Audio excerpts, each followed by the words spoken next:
देखो, आज जो है एक्सरसाइज 6.2 में जो प्रमेय 6.2 बताए थे, उसके बाद 6.3 आज बताएंगे।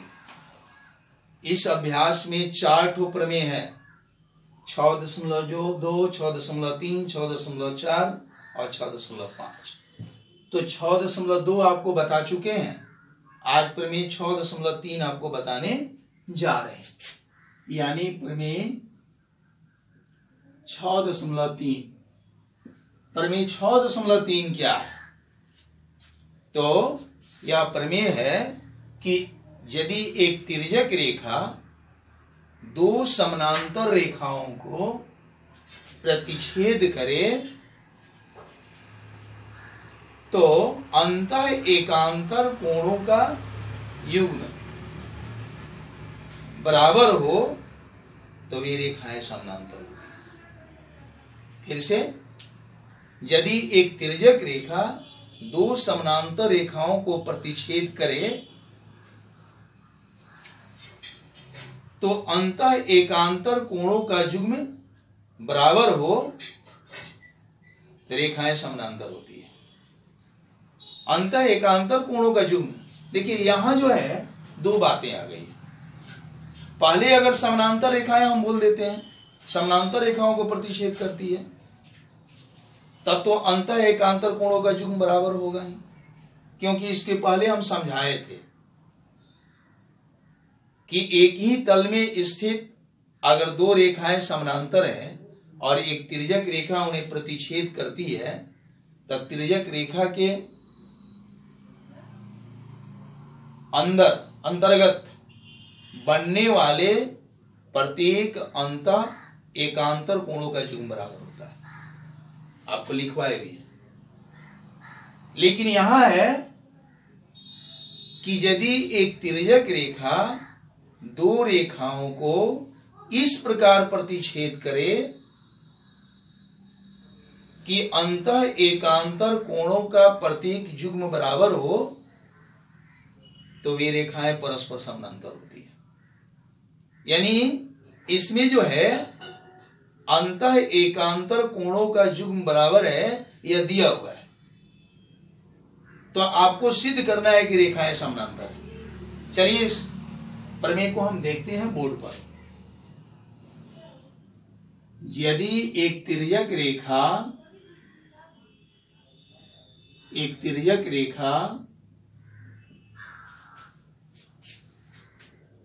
दो रेखाओं को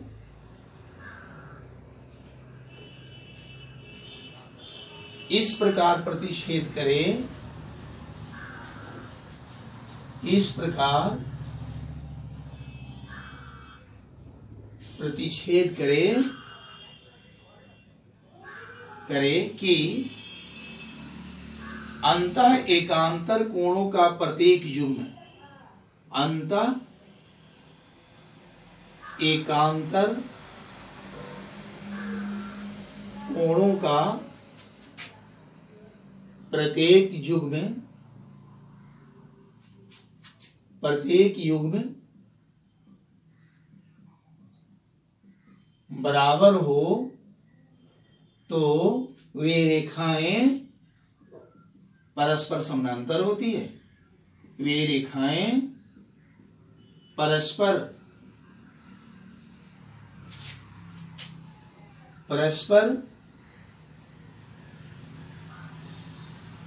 समानांतर होती हैं। इस प्रमेय को फिर से समझेंगे। यदि एक तिर्यक रेखा दो रेखाओं को इस प्रकार प्रतिच्छेद करे कि अंतः एकांतर कोणों का प्रत्येक युग्म बराबर हो तो वे रेखाएं परस्पर समानांतर होती हैं। यानी अभी जो प्रमेय 6.2 जो पढ़े हैं उसी का यह विलोम है, उसका यह विलोम है। 6.2 में आपने प्रमेय 6.2 क्या है, उसमें क्या सिद्ध किए कि यदि एक तिर्यक रेखा दो समानांतर रेखाओं को प्रतिच्छेद करती है तो अंतः एकांतर कोणों का प्रत्येक युग्म बराबर होता है। और यहां दिया है कि यदि एक तिर्यक रेखा दो रेखाओं को इस प्रकार प्रतिच्छेद करे कि अंतः एकांतर कोणों का प्रत्येक जुग बराबर हो तो ये रेखाएं परस्पर समानांतर होती है। यानी यहां सिद्ध करना है कि रेखाएं समानांतर होती है। तो चलिए इसके लिए हम क्या करेंगे, तो दो रेखाओं को हम लेंगे और एक तिर्यक रेखा लेंगे जो उन दोनों रेखाओं को इस प्रकार प्रतिच्छेद कर रही है कि अंतः एकांतर कोणों का प्रत्येक जुग बराबर हो। तो चलिए मान लीजिए कि AB और CD दो रेखाएं हैं और एक तिर्यक रेखा मान लीजिए L है जो इन्हें P और Q बिंदु पर प्रतिच्छेद करती है। इस प्रकार प्रतिच्छेद करती है P और Q पर कि अंतः एकांतर कोणों का प्रत्येक जुग बराबर है। यानी यह कोण इस कोण के बराबर है और यह कोण इस कोण के बराबर है। तो हमें सिद्ध करना है कि यह AB जो है CD के समानांतर होगा। यही करना है। तो चलिए लिखेंगे, माना कि AB और CD दो रेखाएं हैं जिन्हें तिर्यक रेखा L क्रमशः P तथा Q बिंदु पर इस प्रकार प्रतिच्छेद करती है, इस प्रकार प्रतिच्छेद करती है कि अंतः एकांतर कोणों का प्रत्येक जुग्म बराबर है। यानी यह कोण इस कोण के बराबर। अब जो है कोणों का नाम आसानी से लिखने के लिए कोणों का नाम कुछ रख दें। एक रखिए, दो रखिए, तीन रखिए इसका नाम। इस कोण का नाम 4 कर दीजिए, इसका 5 कर दीजिए। यानी कोण 1 और कोण 4 एकांतर कोणों का जुग्म होगा।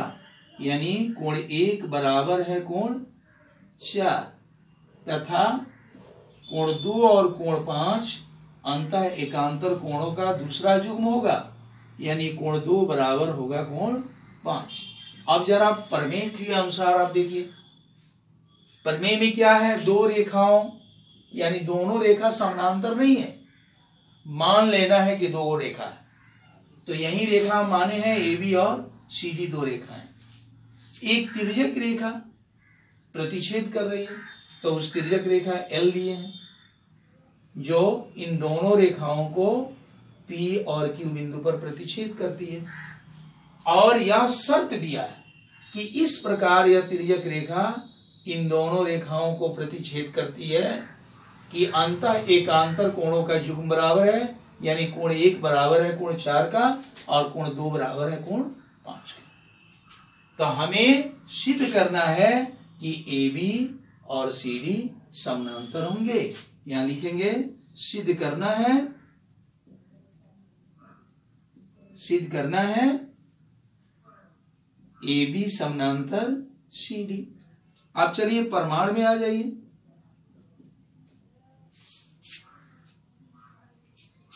कोण 1 और कोण 3 शीर्षाभिमुख कोण है, इसलिए दोनों कोण बराबर होंगे। तो लिखेंगे, चूंकि शीर्षाभिमुख कोण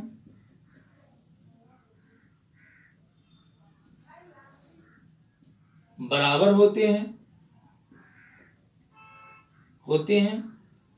इसलिए कोण 1 बराबर होगा कोण 3 के। कोण 1 बराबर है कोण 3 के। इसमें कोई दिक्कत नहीं है। परंतु प्रमेय में क्या दिया हुआ? कोण 1 बराबर है कोण 4 के। तो इसको लिखेंगे कोण 1 बराबर कोण 4। इसको समीकरण 1 मानिए और इसको समीकरण 2 मानिए। अब इन दोनों समीकरण का तुलना कीजिए। समीकरण 1 और 2 की तुलना से समीकरण 1 और 2 की तुलना से इन दोनों समीकरण की तुलना करते हैं। क्या पाते हैं? समीकरण 1 का बायां पक्ष और समीकरण 2 का बायां पक्ष बराबर है ना, इसलिए इनके दायां पक्ष भी बराबर होंगे। इसके पहले समझाए थे, जब दो समीकरण की हम तुलना करते हैं, यदि उनका बायां पक्ष पहले से बराबर हो तो उनका दायां पक्ष बराबर हो जाएगा। यदि दायां पक्ष पहले से बराबर हो तो उनका बायां पक्ष बराबर हो जाएगा। तो यहां दोनों समीकरण में दोनों का बायां पक्ष बराबर है, इसलिए हम लिखेंगे कोण 3 बराबर कोण 4। अब देखिए कोण 3 और कोण 4 कौन है? कोण 3 यहां पर है और कोण 4 यहां। एक कैसा कोण है जी? तो आपको हम पहले पढ़ाए थे, ये संगत कोणों का युग्म है। कैसा कोण है? संगत कोणों का युग्म। क्यों संगत कोणों का युग्म है? तो ये दोनों कोण इस तिर्यक रेखा के दाहिने तरफ है और यह कोण भी इस रेखा के ऊपर है और कोण 4 भी इस रेखा के ऊपर है, इसलिए ये दोनों संगत कोणों का युग्म है। लिखेंगे परंतु ये संगत कोणों का युग्म है, परंतु ये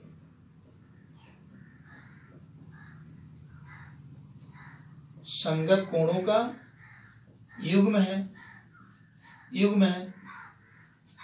अब आपको हम बताएं, यदि दो रेखाओं को एक तिर्यक रेखा इस प्रकार काटे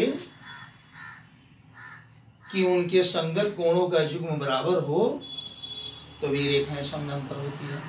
यहां देखिए, इन दोनों रेखाओं को एक तिर्यक रेखा इस प्रकार काट रही है कि संगत कोणों का युग्म बराबर हो गया।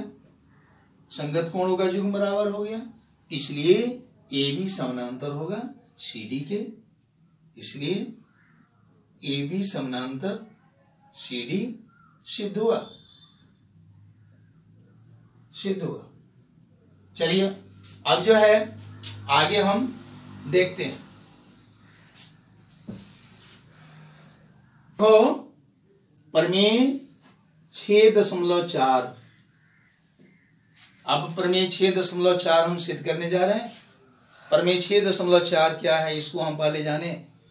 यदि एक तिर्यक रेखा दो समानांतर रेखाओं को प्रतिच्छेद करती है तो उस तिर्यक रेखा के एक ही तरफ के अंतः कोणों का योग 180 डिग्री का होता है। अंतः कोणों का जो 180 डिग्री का होता है। चलिए इस प्रमेय को यहां लिखते हैं। यदि एक तिर्यक रेखा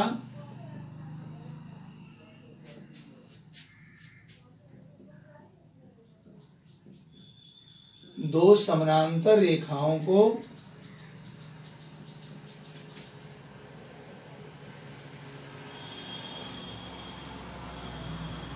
प्रतिच्छेद करे तो तिर्यक रेखा के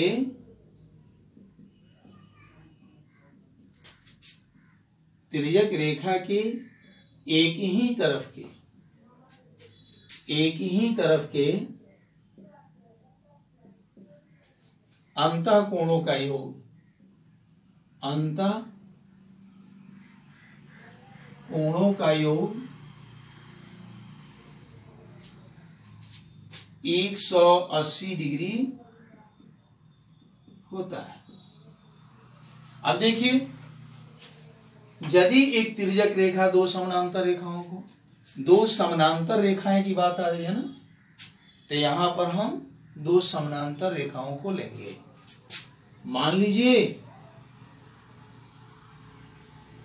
कि एक PQ रेखा है और इसी के समानांतर एक दूसरी रेखा RS है।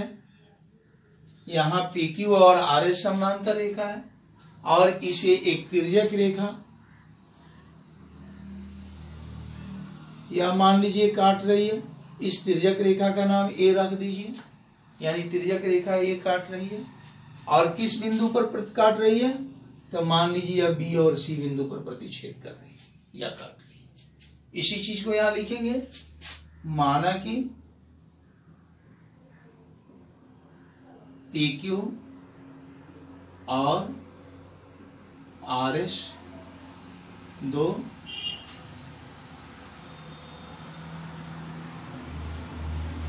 परस्पर समानांतर रेखाएं हैं, दो परस्पर समानांतर रेखाएं हैं, जिन्हें तिर्यक रेखा A क्रमशः B तथा C बिंदु पर प्रतिच्छेद करती है, C बिंदु पर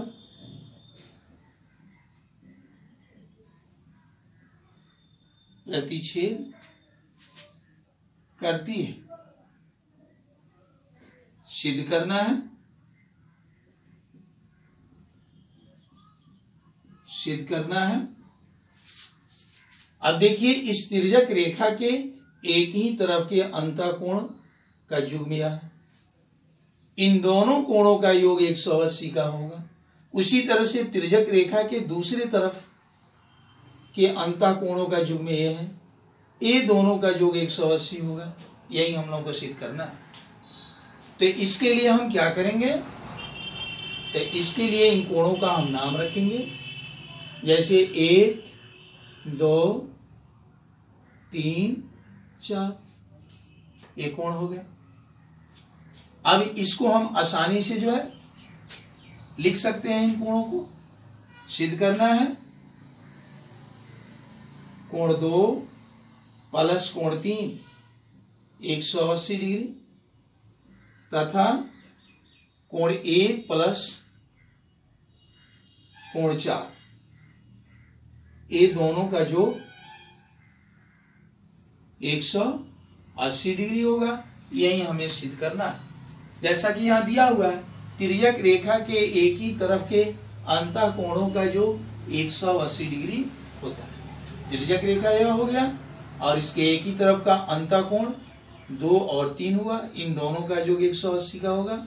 उसी तरह से तिर्यक रेखा के दूसरी तरफ ये दोनों कोण अंतःकोण है, इन दोनों का योग भी 180 का होगा। यह सिद्ध करना है।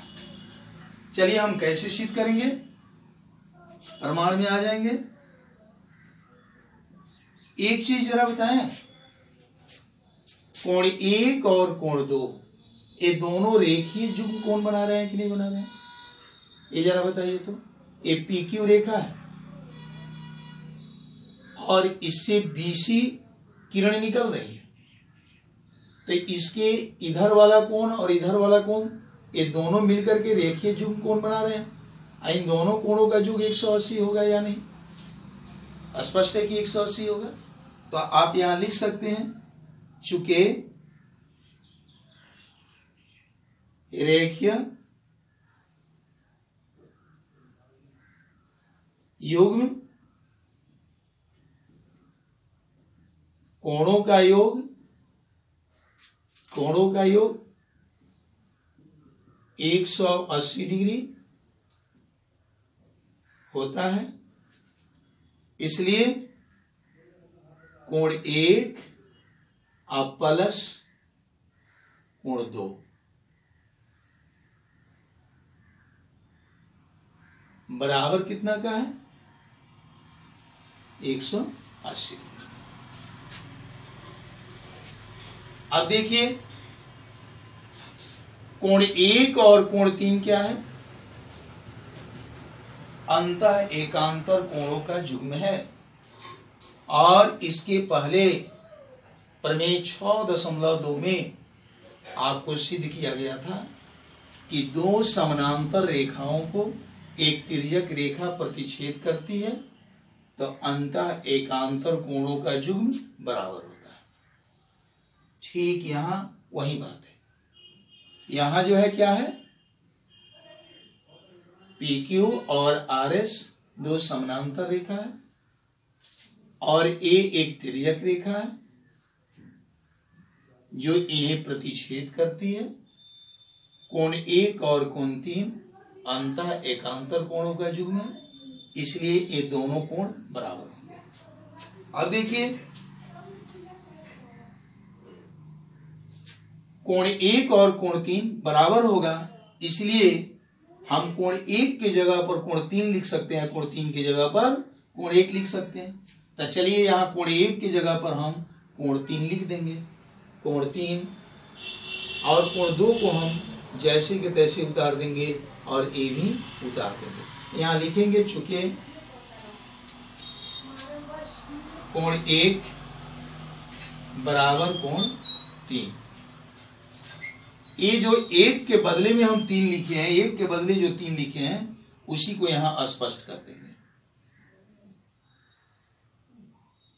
इससे यह स्पष्ट हो जाएगा कि कोण 1 के बदले हम कोण 3 क्यों रखें। यहां कारण भी लिख देंगे, कोण 1 बराबर कोण 3, क्योंकि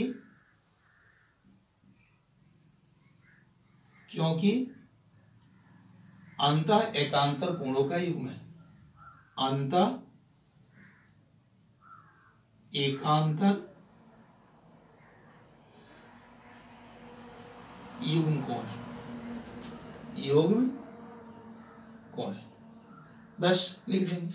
अब देखिए आपको यही चीज न सिद्ध करना था, यानी कोण 2 को पहले लिख दीजिए और कोण 3 को बाद में, यह 180 डिग्री हो गया, यही न सिद्ध किए, सिद्ध हुआ। इसी प्रकार इसे भी हम सिद्ध कर सकते हैं, कोण 1 प्लस कोण 4 बराबर 180 डिग्री। इसी प्रकार कोण 1 प्लस कोण 4 बराबर 180 डिग्री सिद्ध किया जा सकता है, सिद्ध किया जा सकता है।